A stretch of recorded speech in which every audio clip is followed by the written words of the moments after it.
emergency for the first time in about... This is Jim, and Receiving this message. We are Ken Jennings and John Roderick. We speak to you from our present, which we can only assume is your distant past, the turbulent time that was the early 21st century. Fearing the great cataclysm that will surely befall our civilization, we began this monumental reference of strange and obscure human knowledge. These recordings represent our attempt to compile and preserve wonders and esoterica that would otherwise be lost. So whether you're listening from an advanced civilization or have just reinvented the technology to decrypt our transmissions, this is our legacy to you. This is our time capsule. This is the Omnibus.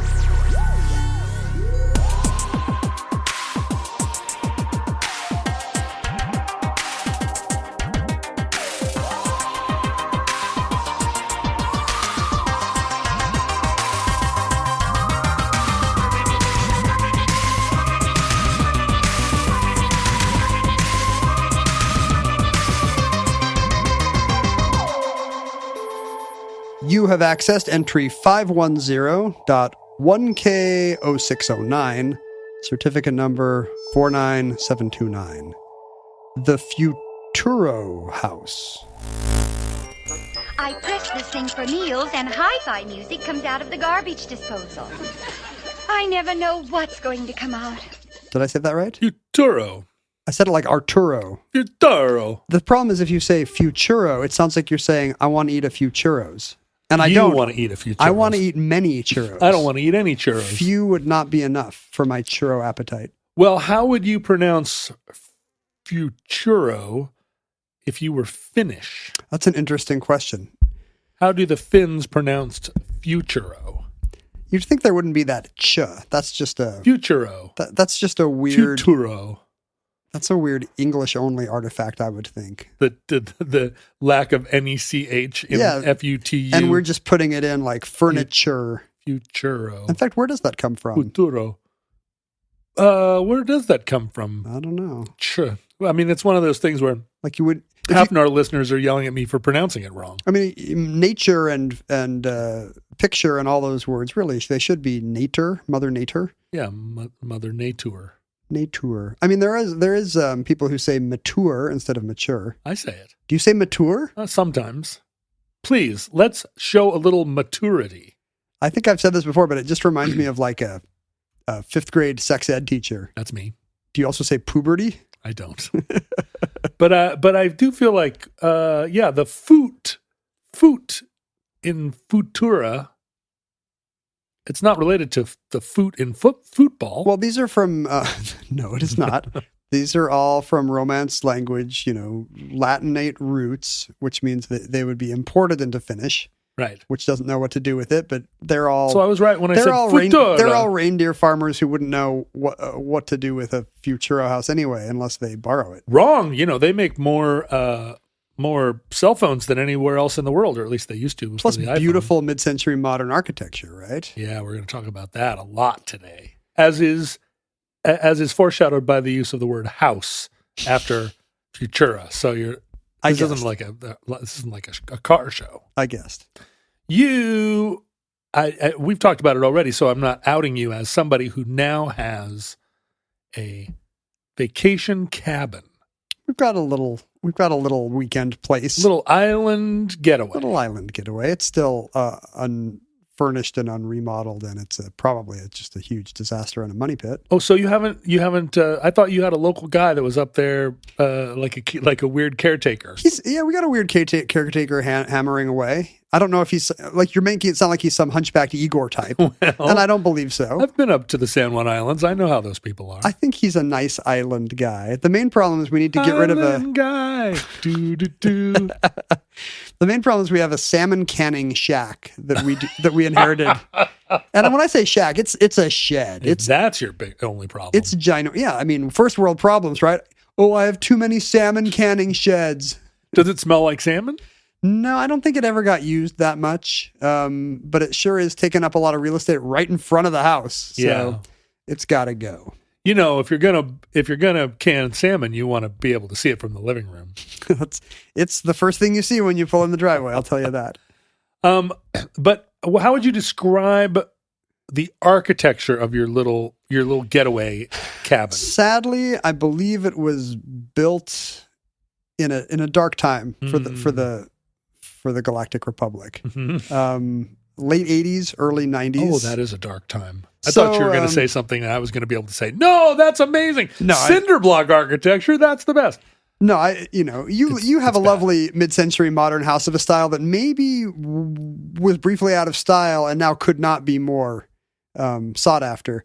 Whereas this is a kind of there's a lot of tile countertops. Oh, that's not good. Does it have glass brick in it anywhere? It's just it very well could. You're not wrong. It's in a time period where the kitchen is no longer kind of closeted away from prying eyes. So it's built in a time when the kitchen is part of the living area, but the kitchen has not yet become actually big enough to use for anything. So it's got the idea that you might want a little counter with bar stools on it, but this is new technology that no one has realized how to leverage. So it's kind of tucked away in a little corner of the main floor next to a mudroom larger than the kitchen itself. There's a lot of mud up there. There is a lot of mud. And now we have a big room to make sure it doesn't get any further. But yeah, not a high watermark for American residential architecture. I think people learned that the last thing you want to make your kitchen and bathroom surfaces out of is tile, because there's all those little grout lines that can get full of gross. We had a period in our lives when we loved mission style furniture. But what that means in a dining room table is that effectively you have these lovely square grooves making a beautiful kind of decoration that your kids will immediately cake strained peas and applesauce into. Yeah. So you have to even when they're in their late teens. Even right now, all my kids eat is strained peas and applesauce. But your house in town is what you would call kind of like a modern craftsman, right? Is that what you would say? Like all houses in Seattle, it's modern craftsman. It's not any particularly authentic kind of craftsman. It just means that's where they just built something the size of the lot with the view they wanted, and then they put craftsman style. The elements would be craftsman influence. Yes. But how do you feel about modernism? Have we talked about your? I mean, you just generously complimented my house, but do you like what style do you like the most when it comes to architecture of American homes? I feel like when I see beautiful mid-century modern architecture in a movie, on a trip to Palm Springs, as a background in a fashion spread, I like it very much. I'm not sure if I find it homey enough that it's what I aspire to. Yeah. I find it that I admire it more than I thrive in it. Mm-hmm. But you do both. You find it thrivable, apparently. Well, it's a little bit, I find it a little bit cool, a little bit sterile. I guess I have enough of a 70s era childhood in me that something about me wants something a little later, even if that means shag carpeting and a conversation pit. Yeah, the thing I learned about it was that it had a lot of thought behind it. It was mid-century architecture was all developed after architecture had become a place where there was a lot of politics, a lot of opportunity to talk about building a better world. How are we going to use architecture to be more compatible with Marxism, to make living accommodations generous and welcoming for people of all strata, to build communities rather than think about old cities as just a thing to tear down and replace with sterile construction. How do we make things that make people want to live better lives? Because it's true that that kind of architecture doesn't strictly follow Bauhaus form must follow function lines, right? Like there's room for ornament and especially innovation. Yeah, and there's a lot. I mean, the architecture can be a little hectoring in the sense that it is trying to guide you. Your chair should look like this, and you should sit at this angle whether you feel like it or not. Yeah, the chair isn't built necessarily to be comfortable, which is counterintuitive to what you would set out to do Mhm. building a chair, right? Like if I were in the woods, if I were a Connecticut Yankee in King Arthur's court and had been transported through time and was back there and they were like, okay, fancy wizard, but build a chair. You know, I wouldn't think first, like, how do I make it look really cool? That'd be in the top two, but the first thing I would say is, I'm going to be sitting in this chair. So you're kind of confirming my instinct that I can admire this stuff in a movie more than I like to sit on it. So there's a lot of that. There's a lot of design that is not just to be pretty. The design has a lot of thought behind it in terms of encouraging a style of life, a way of living. The conversation pit is a perfect example. No one in a farmhouse would describe the living room as a conversation pit. That's trying to reflect and also encourage a modern way of living. When we did our remodel, I found that the designers were very much speaking to us in the language of that. Like, this is a drop zone. I'm like, that's not a thing. I'm not a paratrooper.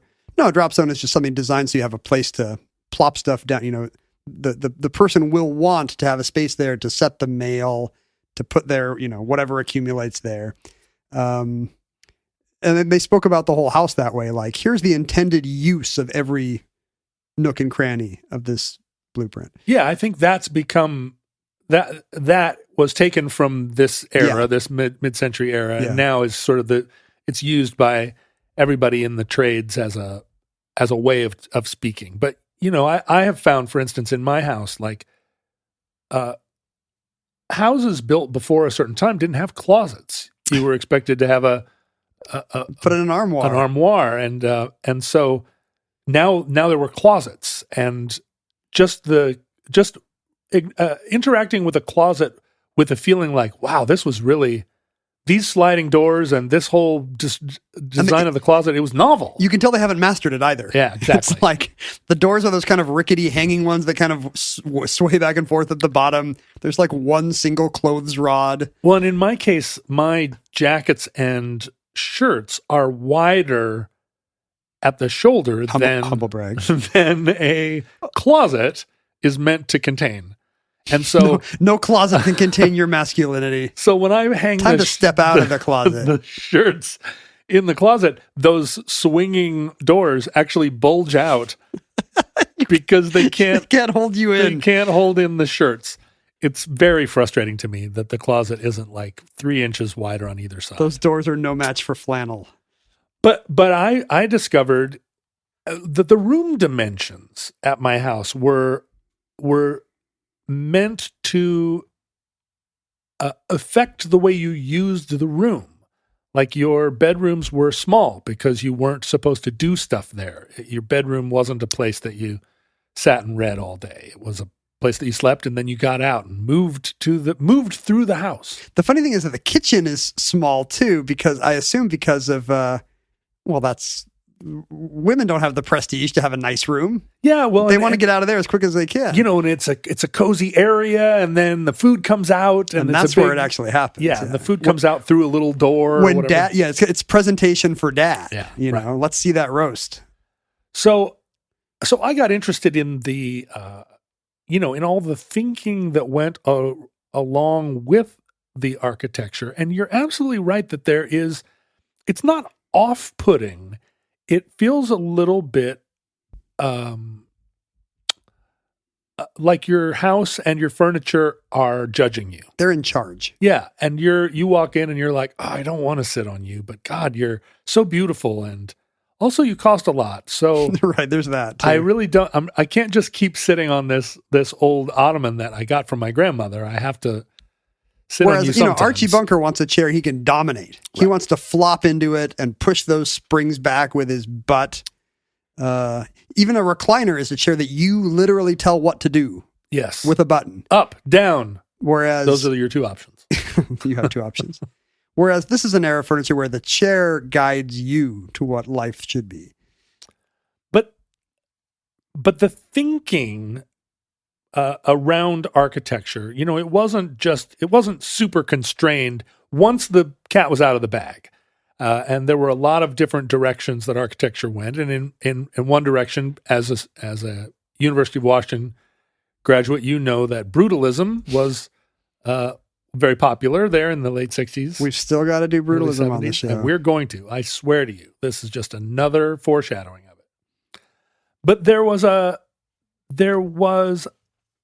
style that kind of rose up in Japan at first that was described as metabolism, and it would be familiar for you to see some of the designs, but it was an idea kind of taken, maybe an extension of Gaudi, where organic forms are being used, and it's not just decorative. In Gaudi's buildings, the kind of melting organic Art Nouveau, no corners in the rooms. We borrowed from nature, maybe.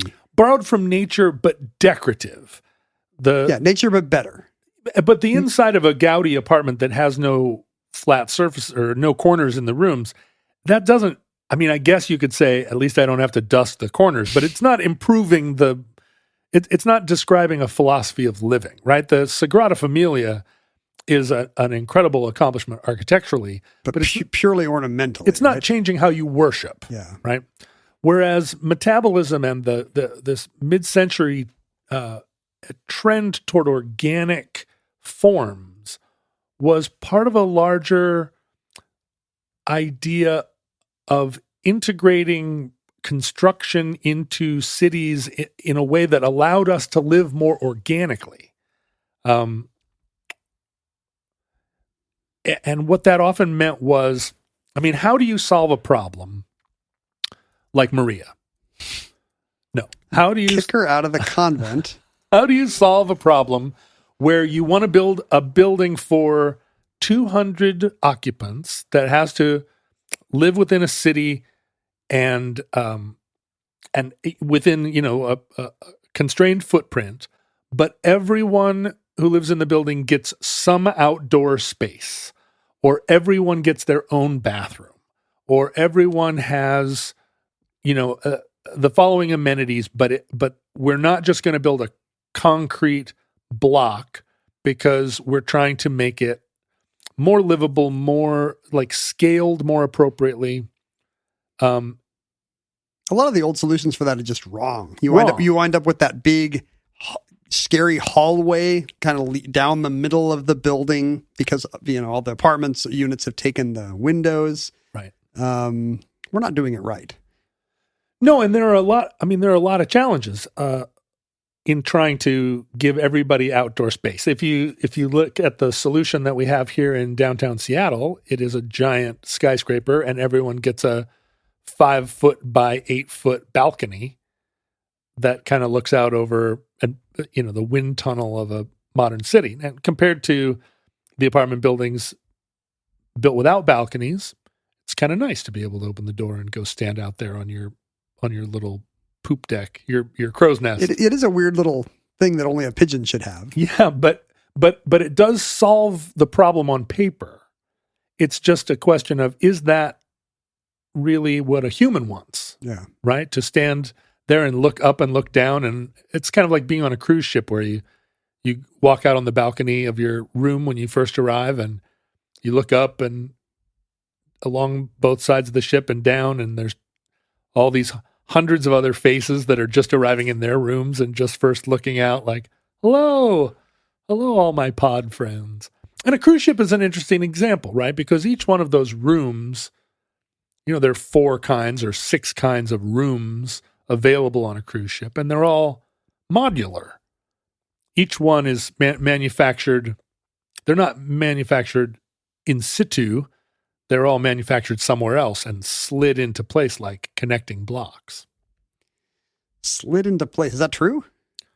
Chunk, chunk, chunk. All the pieces, are modular. And there's a lot of modularity in modern construction, but it takes the form of pieces and parts. There aren't buildings and homes that are actually built. Except for like the shower, maybe. Exactly. right? The shower comes in as a piece, but the whole house isn't anymore. You don't see modular homes that often that aren't manufactured homes, what we would call mobile homes or Prefab kind of things. homes.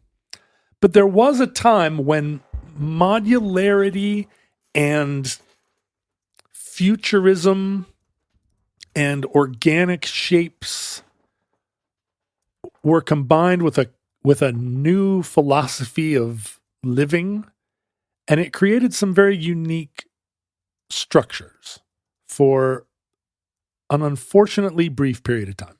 I guess we've talked about Bucky Fuller's geodesic domes. Is this related to that period? Buckminster Fuller was obviously a forerunner of all of this kind of style. His Dymaxion house was from 1933, a design that looked extremely futuristic, sort of, and like a lot of Buckminster Fuller stuff, futuristic in both design and material.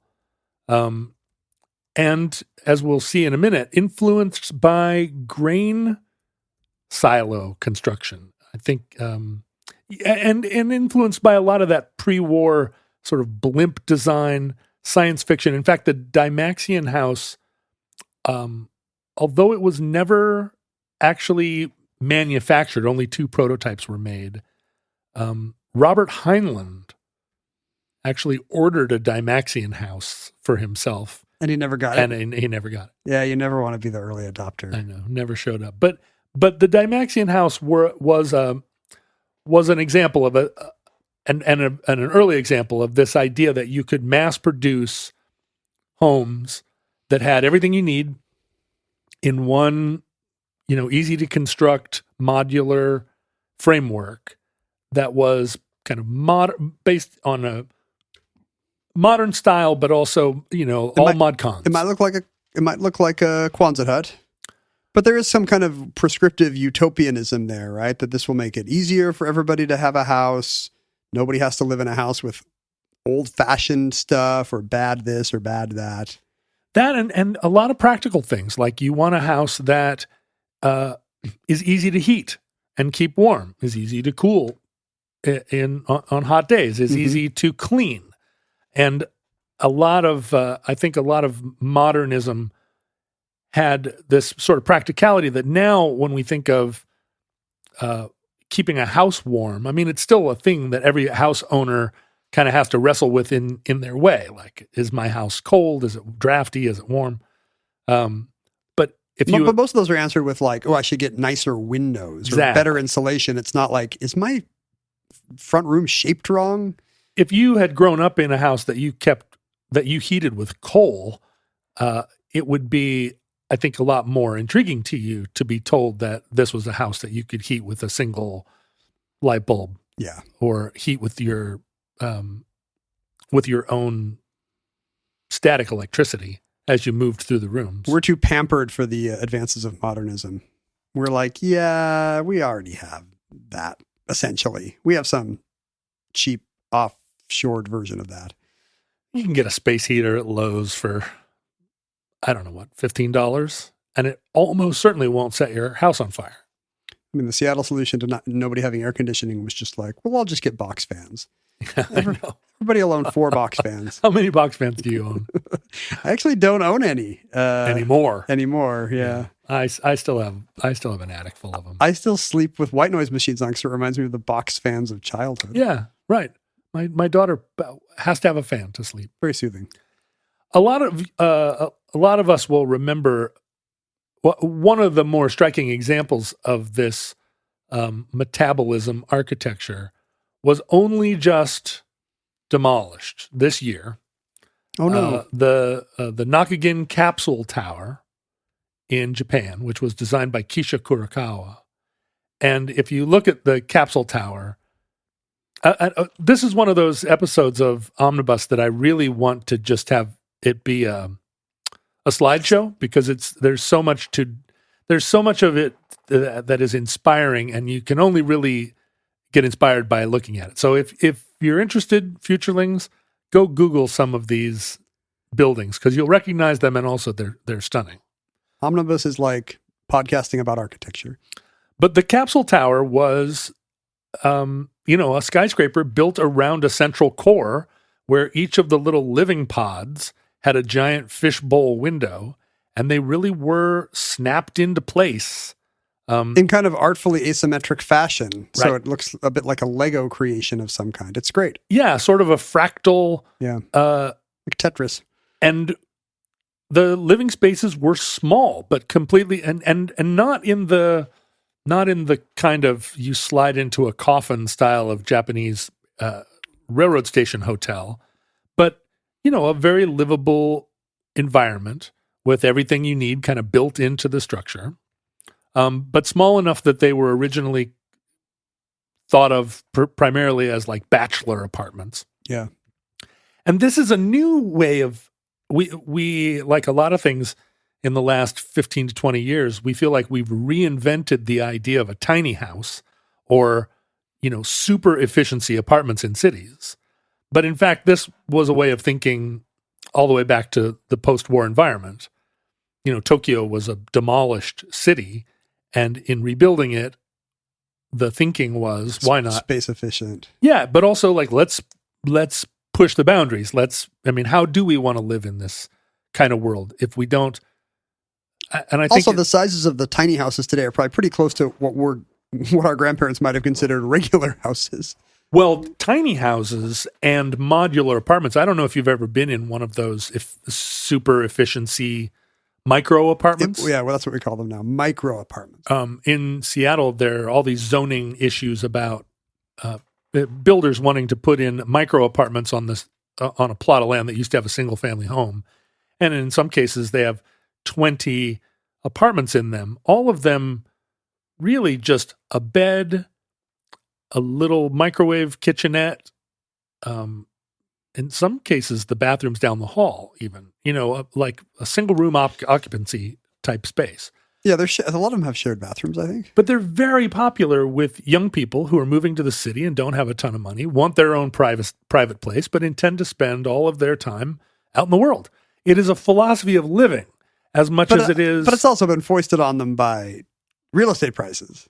Well, it has. But if they could pay that for a 2-bedroom, maybe they would want a 2-bedroom. But if you could pay that for a 7-bedroom house on San Juan Island, you would, right? I'm just saying it doesn't necessarily come organically out of their social lives.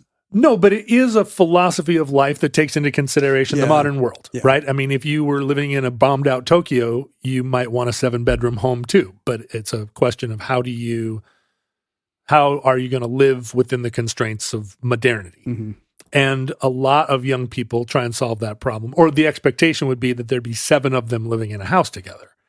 But this is privacy is more privileged today than ever before. Yeah, and there is a kind of Marie Kondo, does it spark joy, minimalism that is very fashionable even with the very wealthy, or maybe exclusively with the wealthy, where the idea of stuff causes anxiety. Yeah. Like, I'll simplify my life and I'll have less to worry about. Accumulating stuff, you can feel like there's a moral component, an anti-consumerist, anti-capitalist. Right. Like, all I need is to live in this tiny space, and that somehow is virtuous. Stop giving me all these extra things. And potentially is virtuous. I'm just going to yeet them.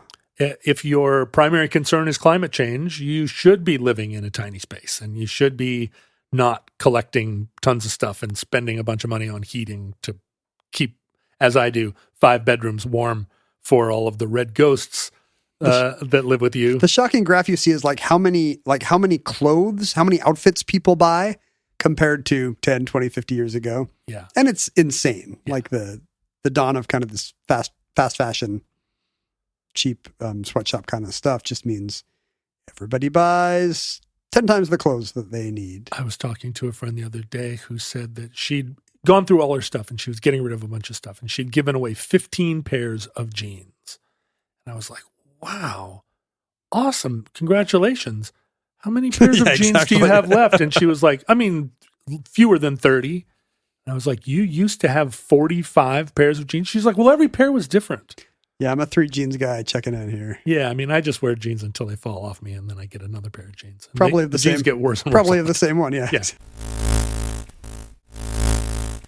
The tiny house movement of the 60s, it was kind of motivated by a lot of the same questions. How do I live in the city inexpensively, have all my have everything I need without kind of bouncing. And if you think about people in a lot of European cities, a lot of American towns, they would have continued to live with their parents in prior generations. Yeah. Like in Italy, you have multi-generations living in houses. In Japan, you would have kept living with your family. And now the idea of having your own place and the fact that it was only 150 square feet would have barely mattered compared to like the excitement of having your own spot. The capsule tower, the Nakagin capsule tower, was a landmark in Japan and appeared in films, and over time wasn't cared for very well. Was adopted and beloved by artists primarily, and it became a shabby sort of. The idea that Kurokawa had was that that the capsules themselves were kind of disposable, and the expectation was that you could slot them in and out. Yeah, you'd pop one out and put another one in once it kind of fell apart, but that never happened. And the whole metabolism school, they wrote a manifesto in 1960, and there were a lot of designs, but never widely adopted. It didn't. When you think about if there were a dozen capsule towers of different shapes and sizes, maybe the philosophy of maintaining them and replacing capsules and maybe it would have all kind of grown organically, but it's very hard to maintain the philosophy that the architecture suggests if it's the only one. Right. And if it's going to be plug and play, you need to have standardized outlets back there. Right. And it didn't, and I think that's true of a lot of sort of sweeping philosophies of change. If everyone does this, it'll work. Yeah. But if everybody doesn't, then it just becomes one weird capsule tower. And there was a big movement to save that tower, for decades and landmark it. But in Japan, landmark laws kind of aren't the same as they are here, and eventually they tore it down. I think some of the capsules were saved, preserved, and they're wonderful they feel very science fiction to us now. And they would have felt very science fiction in 1960. It's just that, or 1968 or whatever, 72. 72 is when it was built. It had 144 units. Somewhere between 1972 and 2022, there was a period in the middle that may have lasted a pretty long time where that futuristic sci-fi style started to seem cheap and corny, and people didn't maintain that furniture because a lot of it was plastic. Yeah. And plastic became synonymous with gimcrack, ticky-tacky. And like most architectural resurgences, now it starts again to look really prescient and really efficient. But many of the houses we're going to talk about today did not survive in the same way that a lot of the best architecture in Seattle did not survive to maturity. We're lucky nobody tore down the Space Needle. That just kind of looks, it's got a 60s vibe. It's a little whack. We're going to now pivot to Finland. What's going on in Finland? Well, as you know, the Scandinavians were really ahead of the curve on this kind of design. So much so that a lot of the furniture is described as Danish furniture or Swedish furniture, Scandinavian design. The whole premise of IKEA is that for the masses. Yeah, and IKEA has persisted in making things that are kind of neo-futuristic and selling them to college students, which was the idea back in the 50s. So a lot of what and there's a lot of feeling in the culture today that can't quite figure out whether IKEA is a great boon to the world or whether IKEA is ruining the world with making cheap kind of disposable stuff. Yeah, the particle board shelves that keep falling down. Is IKEA a joke, or is IKEA actually a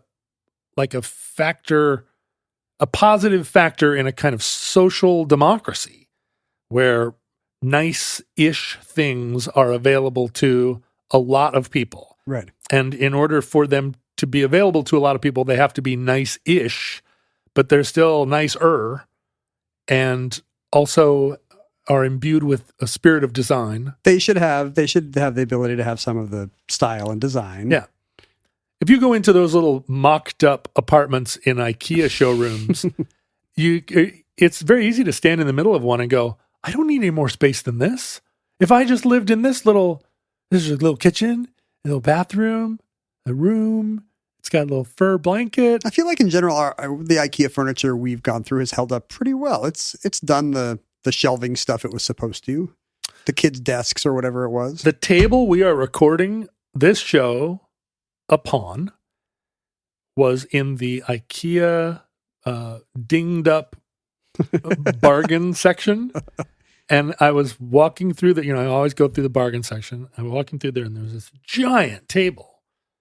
And I don't remember what it was. It was like $90. And I said, how is that possible? And so I picked it up, and you can attest that this table is not, you cannot pick this table up. It's giant. It's 10 feet long. But I kind of dragged it and rolled it over to the cash register, bought it, and then sort of pushed it over to the door, went and got my truck, single-handedly kind of wrestled it in, and then took it home and went through this whole process again, just wrestling it into my old house. And then you showed up to record, and remember, we'd had a smaller kitchen table. Yeah.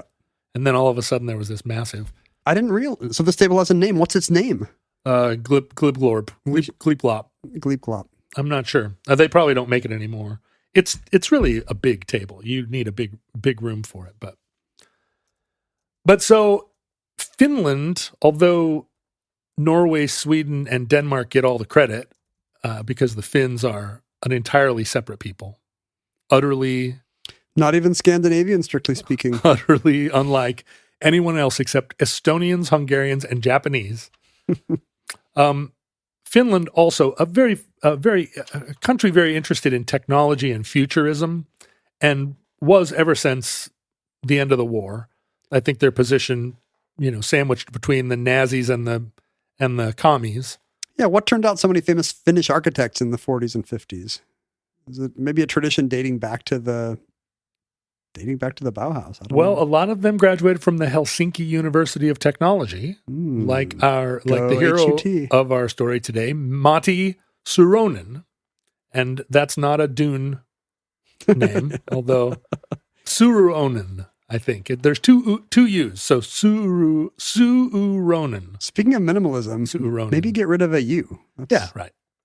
Do you need the second U? They probably just say Suronen, and you only hear it's like Hawaiian words where you can hear the bleep in it, but you're not sure where it is. Baron Suronen, got it. But he was very interested in plastics and polyester building materials. He kind of learned the science, the fiberglass and plastic science as part of his education, and his first architectural commission was kind of like Buckminster Fuller or inspired by. It was the roof of a grain silo that he built out of polyester, fiberglass. Yeah. But on the plastic side of fiberglass. And he graduated from Helsinki University of Technology and began his own architecture firm right away, and was playing around a lot of different designs, and was asked by a friend of his to design a ski cabin that would be, a kind of après-ski environment. That the only requirements were that it was easy to build out in a ski environment, and also easy to keep warm. Okay. And so he designed what he called the after ski cabin, which is the Futuro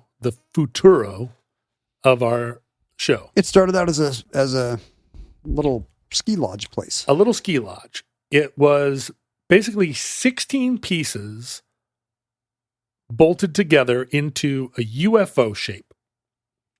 And when you look at it, and I encourage everyone to Google the image, it looks like a comedy little UFO.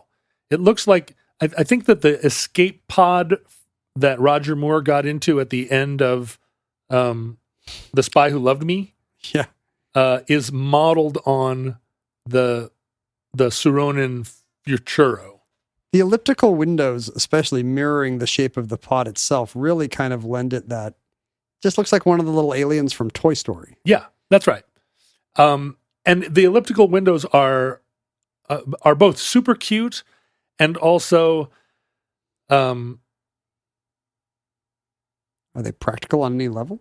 Well, if you get inside, the environment that they create is, to me, and I say that as someone who is suspicious of a lot of gimcrackery, architectural novelty, I just find it a very compelling and although very modern, also very warm environment. I agree. From the outside, you are reminded of a joke or a submarine or something, but you're right. On the inside, you kind of think, why aren't all windows this shape?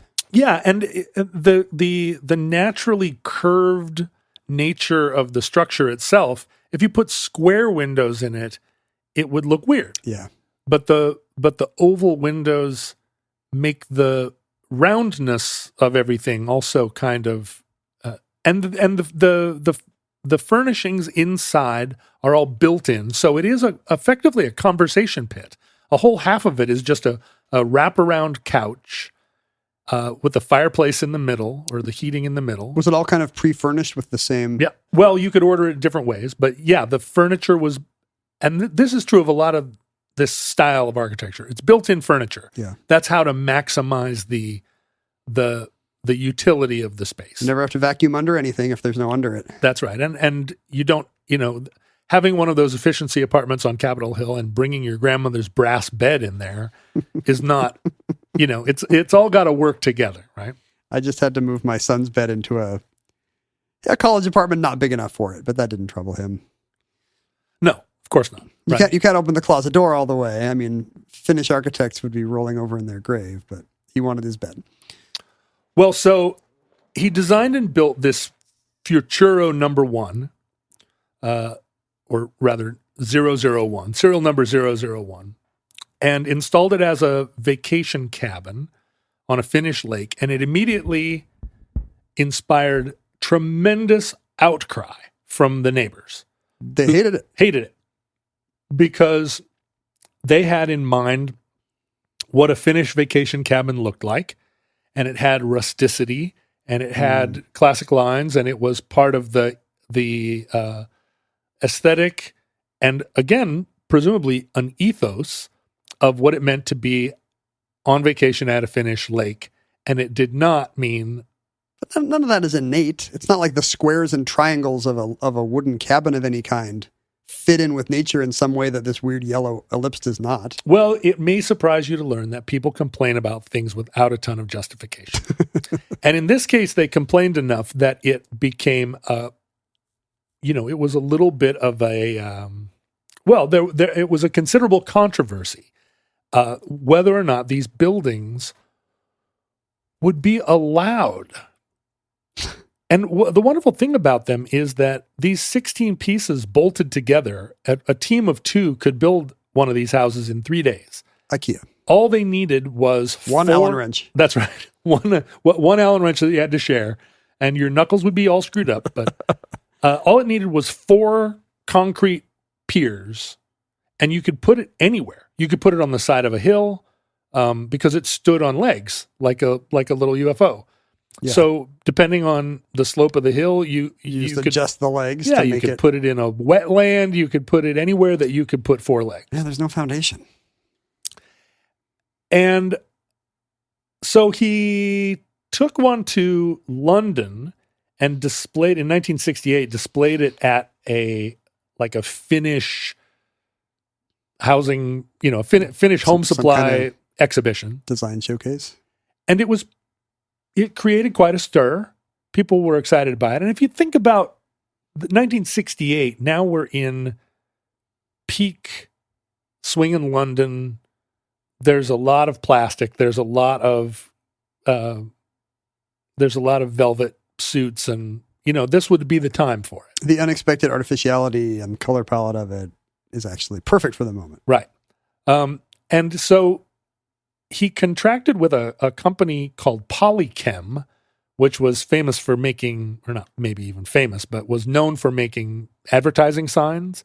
And Polychem was going to mass produce Futuro homes. Some of them were installed in Finland as gas stations, and they were manufactured briefly in the United States, but also sent. You could order them, and they were basically an IKEA kit.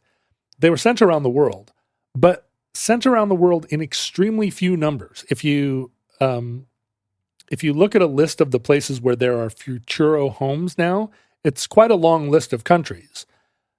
But then you notice that there's only 1 or 2 in every country. So it was an example of a thing where some early adopters thought, man, this is the way to go. And there's 2 in New Zealand and 1 in Taiwan and 1 in France, this type of thing. The problem in the United States was... is it production? They couldn't just ramp it up? Or was it were they expensive? Or? They weren't expensive, and it wasn't a production problem. The problem was that when they were introduced into the United States, there were appeals to zoning laws saying that they were not permitted according to zoning because neighbors hated them. So as soon as one shows up, they change the code. They were like geodesic domes, except they seem to be like making a mockery of the whole idea of a house. They're thumbing their nose at you. Yeah. They were, banks refused to finance them because they didn't seem like legitimate houses. And so although Polychem was prepared to manufacture these in the thousands, fewer than 100 were made. And over the years, they were left to rot. As recently as the early 2000s, there was one on the coast in Delaware that was destroyed in order to make room for a mobile home. That's something that really fits in with its environment, a trailer park. Yeah, pretty bad. You see a lot of them even now, covered with moss, abandoned in the forests. They don't really rot. They're fiberglass, right? Have they held up to the years better than a lot of other housing would have? The thing about plastic is that plastic and fiberglass technology has continued to evolve, and they sit out in the sun and the rain, and the materials do degrade. If you were to make them now, the technology has improved dramatically in the material science, and they'd be much more. They'd both be much more durable, and also I think there's a lot of movement now to start building using plastics and fiberglass because it's very good insulation. It's energy efficient. Is it unfashionable because it's petro based? Well, so that is what a lot of people credit with the death knell of the Futuro home. Oh, like the gas crisis? In 1973, right when production would have been kicking into gear, the oil crisis made all plastics incredibly expensive compared to what they'd been. And So if the main point here is the affordability. Yeah, it wouldn't have been possible.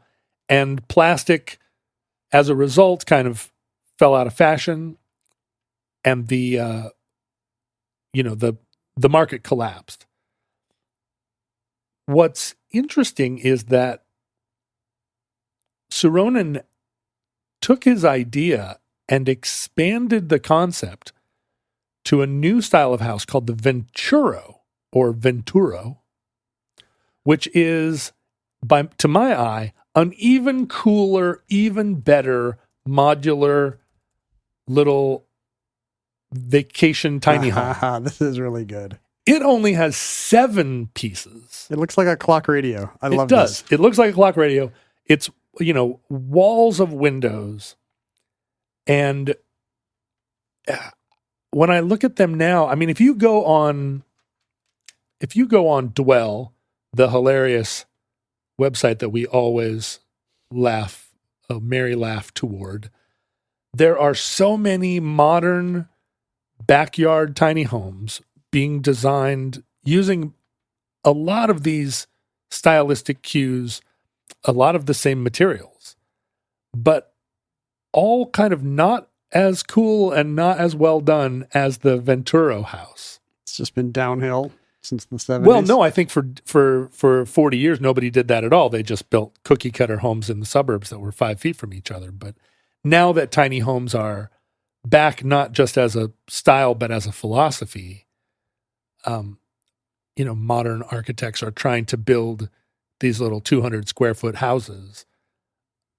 And why they don't bring the Venturo back into production, I have no idea. The Venturo house. You'd think somebody would just be doing cheap lookalikes of it. I'll do that. Right. Well, and this is another moment where I'm saying I'm ready to be an entrepreneur and go into business. It's either going to be bringing camels into the United States, or I want to bring Matty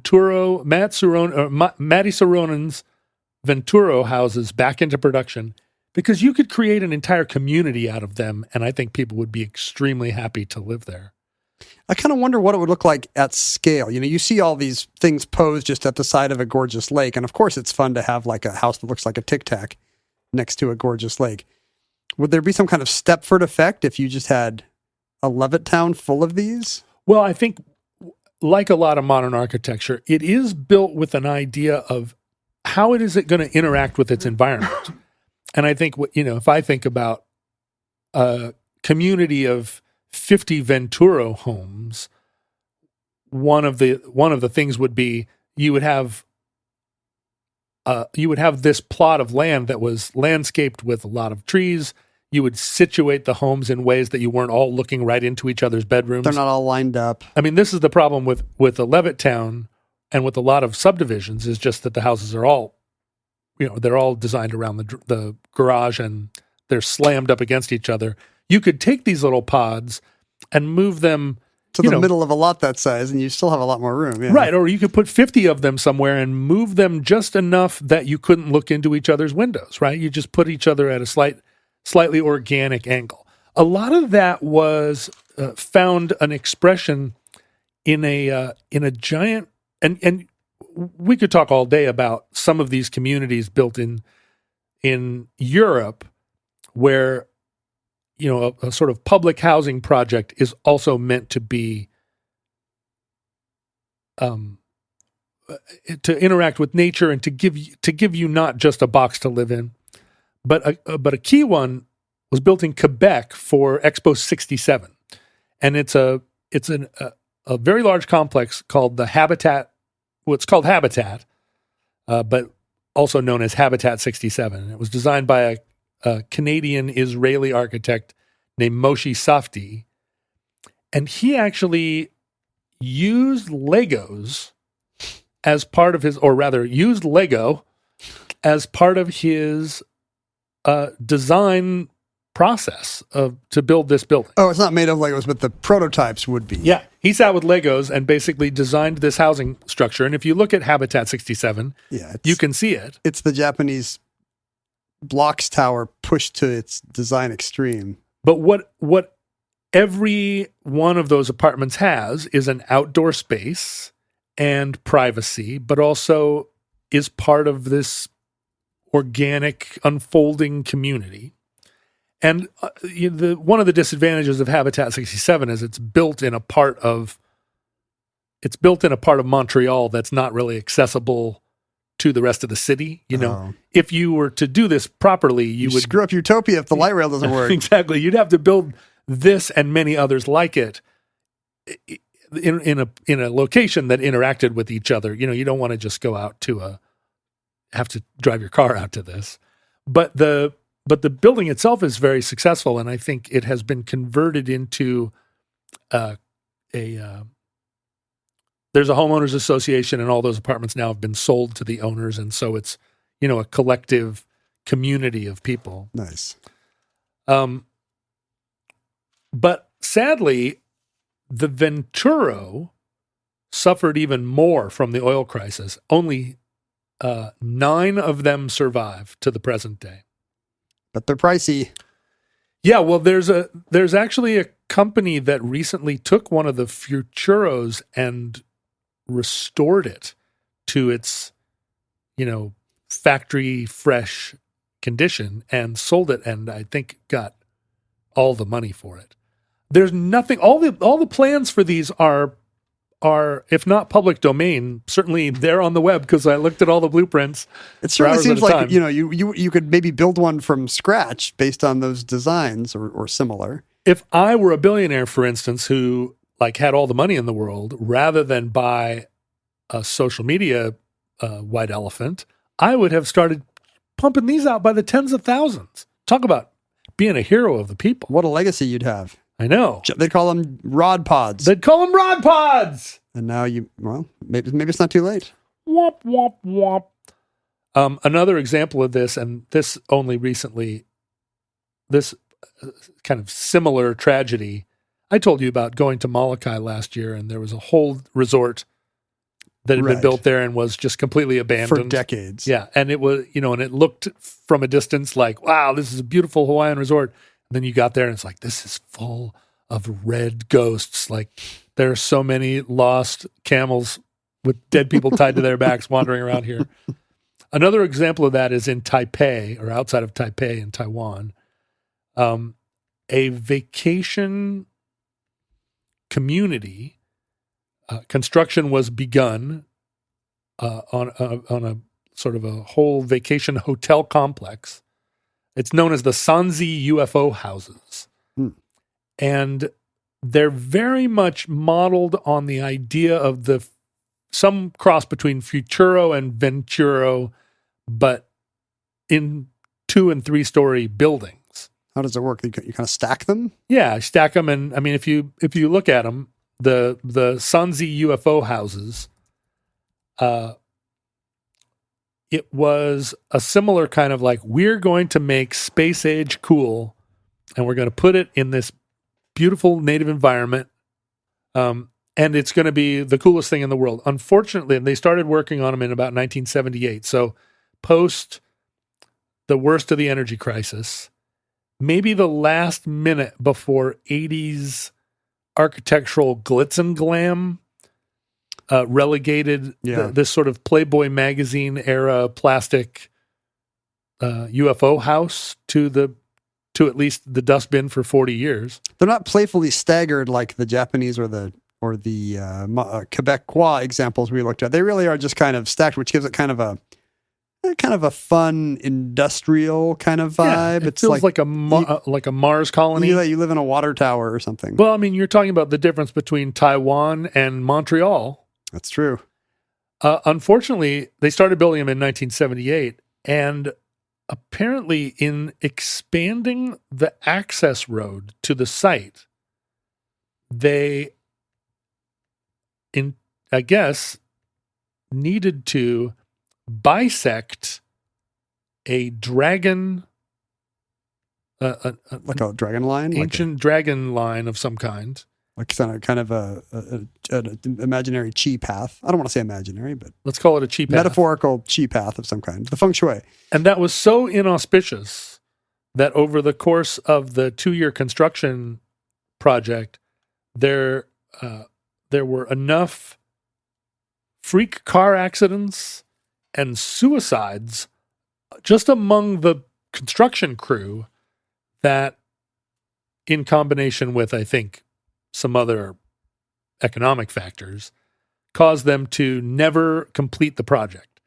It's the eternal struggle between modernism and its longtime enemy, dragons. The dragons won. Well, and modernism and its longtime enemy, not everyone adopting your futuristic philosophy. Yeah. But on the other hand, the people who are early adopters of that kind of thing, they don't want everybody to be into it. Right. They probably want to be the only, goofy dome home or flying saucer home for miles around. If everybody had one, they'd get into something else. Exactly. Although one of the problems with the Futuro homes was that there were bathrooms in them, but a lot of people who bought them were like, well, I need a little bit more of this, a little bit more of that. And they ended up kind of grafting the Futuro home onto their other structure, or another structure grafted onto it. Huh. There's only so much, if the philosophy is all encompassing, not everybody is going to be able to just live in a 200 square foot place, especially if they're like, I'm Mr. Guy. I'll just get this and I'll add a new master suite. Yeah. So the Sanzi UFO houses, although used in films and a lot of these structures actually appear in film and TV, always standing in as an example of like a decaying post-apocalypse, the utopia that has come and gone. Yeah. But they sadly were also fairly recently demolished, leaving no UFO houses except the ones. If you're driving down the road in the outback somewhere in Queensland and you see one of these being used as a chicken shed, run over and offer the guy $500 because it's probably worth 1,000 times. And send it to us here at 55744 Shoreline, Washington 981. If you send John one of these, he will never get serious about inventing his rod pods. So, well, or maybe this will be the model of my rod pods. It'll be your rod pod mod? Rod pod mod. That is mod. And that concludes the Futuro House, entry 510.1K0609, certificate number 49729 in the omnibus. Let us remind you again, for the 522nd time, that we do not condone social media or any of its effects or any of its billionaire owners. And yet here we are at Omnibus Project, at Ken Jennings, at John Roderick, on various platforms and devices. Our email address, theomnibusproject@gmail.com. Send us all your corrections and errata and erotica to that address. Send your modular IKEA homes to P.O. Box 55744, Shoreline, Washington 98155. Find the Futurelings online on Reddit and Facebook and whatever. Meta, you'd call it Meta. We still call it Facebook. We're like the old people still saying Siam or Abyssinia or something. We still call it Facebook. You can support the show in any number of ways. Write a nice review on Apple Podcasts. Hey, we never think to ask people to do that. Every time I say it, you say we never do that. We should do that. I just did. Let's do that. The problem is solved. You can, Apple Podcasts. Tell them you enjoy the Mod Rod Pod, mm-hmm. which is what the show is now called. The Mod Rod Pod Mod. Oh, we're going to mod it. We're going to mod the Mod Pod. What mod are we going to do to it? We're going to put in some rods. You're a Mod Rod Pod god. The best way to support the show, of course, is to go to patreon.com/omnibusproject. If you've considered joining the show and you were just waiting for something about houses, modular houses that look like flying saucers, well, your day has come. I guess we should credit this particular show to a listener named William, who donated at the Washing Bear level and was able to suggest a show topic this year. And you chose this one over his other two ideas. One about American Pinkos in the Spanish Civil War. The other about... I've already read The Sun Also Rises. Although we could do a show about the Lincoln Brigade, but this is interesting to me. The eccentric millionaire hippie who handed out $100 bills on the streets of New York in 1970. I do not know that story. It was interesting to me, except that there was just a documentary made about it that came out a month ago, and I figured if I did an episode, I would be recapitulating. Please request things from groundbreaking documentaries of the 70s, 80s, and 90s so we can steal that material without looking like we just happened upon it on Hulu. So thank you, William, for suggesting the show, and we encourage others to follow in his footsteps and head to patreon.com/omnibusproject. Future links from our vantage point in your distant past. We have no idea how long our civilization survived. We hope and pray that the catastrophe we fear may never come. But if the worst comes soon, this recording, like all our recordings, may have been our final word. But if Providence allows, we hope to be back with you soon. And we wish you many goods and cheese for another entry in the